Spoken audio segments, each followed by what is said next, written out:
Hello বন্ধুরা, আমরা গেছিলাম পূর্ণগিরি ঘুরতে।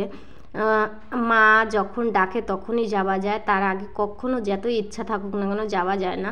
মেলা দিন পরে 10-12 বছর পরে আমাকে ফিরে আবার ডাকছিল, আমি আমার স্বামী গিয়েছিলাম। দেখতে পারো পাহাড়ের উপরে সবচেয়ে বড় যে উঁচু পাহাড়টা, সেইখানে যে মা যায় বসে তপস্যা করেছিল। আর আমরা উপর থেকে নিচে নামছিলাম, পূর্ণগিরি থেকে নিচে নামছিলাম। আর পাহাড় দেখতে এত সুন্দর দেখা যাচ্ছিল। দেখতে পারো যে কমজোর, যার হার্টবিট কমজোর, যে রাস্তায় কাটাপিটা দেখতে, উঁচু থেকে নিচে নামতে দেখতে খুবই ভয় পায়, তার জন্য কিন্তু খুবই কষ্টের সাফার হচ্ছে। আর দেখতে পারো পাহাড়গুলো দেখতে কিন্তু দারুণ দেখা যাচ্ছিল, প্রচণ্ড ভালো দেখা যাচ্ছিল পাহাড়। এবার আমরা যাচ্ছিলাম নেপালে, সিদ্ধনাথ মন্দিরে যাচ্ছিলাম। দেখতে পারো এই যে নেপালের দিকে যাচ্ছিলাম, এই যে এই পার আমাদের ভারত আর ওই পার কিন্তু নেপাল। ওই যে দেখা যাচ্ছে ওই পার নেপাল হচ্ছে, ওই যে যে জঙ্গলটা দেখা যাচ্ছে ওই পার, নদীর ওই পারটা হচ্ছে নেপাল। আমরা যাচ্ছিলাম নেপালে ঘুরতে। নেপালে যে সিদ্ধনাথ মন্দিরে যে মন্দিরটা ছিল সেইখানে ঘুরতে যাচ্ছিলাম। এখানে কিছু লোক মাছ ধরছিল। হ্যাঁ, দেখতে পারো নদীটা দেখতে কিন্তু দারুণই লাগছে। আর এই যে হচ্ছে গেট, দেখতে পাচ্ছ এই যে গেট, কতটা দরজা হচ্ছে, এই দরজা থেকে জল ছাড়া হয়। এই যে আমাদের জওয়ান খাড়া আছে এইখানে, এইখানে দেখতে পারো খুবই সুন্দর দেখা যাচ্ছিল। আর যখন জল ছাড়ে না তখন এতটা ভয়ঙ্কর আওয়াজ দেয়, খুবই ভয়ঙ্কর আওয়াজ দেয়। দুটো গেট হালকা খোলা ছিল, 2 আঙুলের মতো খোলা ছিল। তারপরে ওই 2 আঙুল থেকে এতটা পরিমাণে জল দিচ্ছিল, মানে প্রচুর পরিমাণে আওয়াজ করছিল। আর যখন পুরোটা গেট খুলে দেয়, আমি ভাবছি যখন পুরো গেট খুলে দেয় তাহলে কি আওয়াজ দেয়। আর তাহলে পুল থেকে যাওয়া, যার হার্টবিট কমজোর সে তো যেতেই পারবে না, সে এতটা ভয় পাবে। আর যখন জল ভরে যায় তখন আমার খেয়ালছে এতটা ভয়ঙ্কর দেখা যায়। আমি তো জলে খুবই ভয় পাই, দেখতে খুবই ভয় পাই জলটা, মানে আমার ভয় লাগে, জানি না কেন। এ দেখো কত সুন্দর করে এটা ডিজাইন করে রাখছে, হরিণ বানায় রাখছে।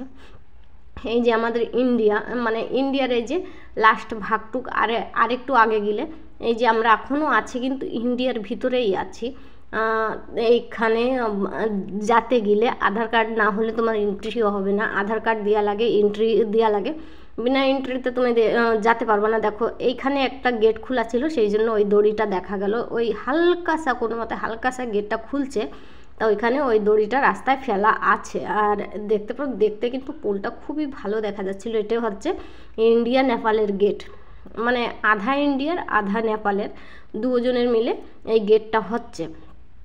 এই গেটের পরে যখন যে জায়গাটা একটু জল ছাড়া ছিল না, দুটো গেট খোলা ছিল, আমি দেখছিলাম, কিন্তু আমার এতটা ভয় লাগছিল, খুবই ভয়ঙ্কর আওয়াজ দিচ্ছিল, মানে এতটা ভয়ঙ্কর আওয়াজ দিচ্ছিল কি আমার খুবই।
এই জায়গায় আমি একটা জিনিস দেখাচ্ছি, পাথরগুলোর কালার দেখতে পারো, এইখানে পাথরগুলোর কালার কিন্তু খুবই দারুণ লাগছিল।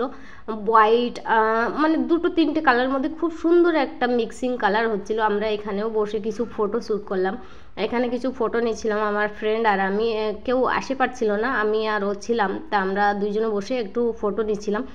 দারুণই দেখতে লাগছিল, খুবই দারুণ লাগছিল। পাথরগুলো বাঁধের কিনারে, তাই এখানে এমন করে পাথর দিয়ে রাখছিল কি যাতে মাটি কাটে নিচে না আসে। আর এইখানে দেখতে পারো এইখানে বাজারগুলো কিন্তু খুবই সাফ সাফাই আছে, আর এইখানে মানুষগুলোও কিন্তু খুবই সাফ সাফাই। আর হোটেলে যাওয়া তাও কিন্তু প্রচুর সাফ সাফাই। আর এইখানে যে মন্দিরগুলো হয়, মন্দিরে কিন্তু এতটা সাফ সাফাই, কোথাও একটা পানি পাবে না, না কোথাও একটা গুটকা খাবা, ছ্যাপ পালানো, কোথাও ছ্যাপ দেখতে পারবা না তোমরা। আমাদের এদিকে তো সবাই যে গুটকা খায় সেইখানে রাস্তায়, কিন্তু আমি রাস্তায় নেপালে এতটা ঘুরে আসলাম কিন্তু কারো মুখে একটা গুটকা দেখলাম না, কি হ্যাঁ গুটকা খেয়ে যেখানে সেখানে থু ফেলছে বা কিছু। আমার এই জিনিসটা খুবই ভালো লাগলো, আমার দেখে এতটা ভালো লাগলো কি বলতেও পারবো না। এই যে আমরা মধ্যে প্রবেশ করছিলাম, এই যে দেখতে পারো আশেপাশে গাছগুলো কিন্তু খুবই দারুণ লাগছিল দেখতে, খুবই দারুণ লাগছিল। আর এই যে এইখানে জানি না এখানে কেউ থাকে কিনা, আর এই যে এখানে এইখানে হাবন টাবন করে যদি, তা দাদু বলছিল মন্দির এইটে না আগের ওইটে। তারপর যায় এই ধার দিয়ে মুড়ে যায় দেখি না আগে আগে মন্দির আছে। এইখানে কিন্তু আরেকটা জিনিস দেখলাম, এইখানে পণ্ডিত যে বসে থাকে তারা বলে না কি আমাকে এত দক্ষিণা দাও বা কিছু, তোমার যদি ইচ্ছা হয় তো দিলে, না ইচ্ছা হলো তো তোমাকে একটা টিকা লাগাই দিল, টিকা লাগানোর পরে তোমার প্রসাদ দিল, এমন না কি তোমাকে প্রসাদও দেবে না বা তোমার কাছে কিছু চাবে, কিছু চায়ও না, প্রসাদটা দেয় ভালো। আমার কাছে কিন্তু ভালো এই যে ইটা লাগলো, আমার দ্বারা ভালো লাগলো।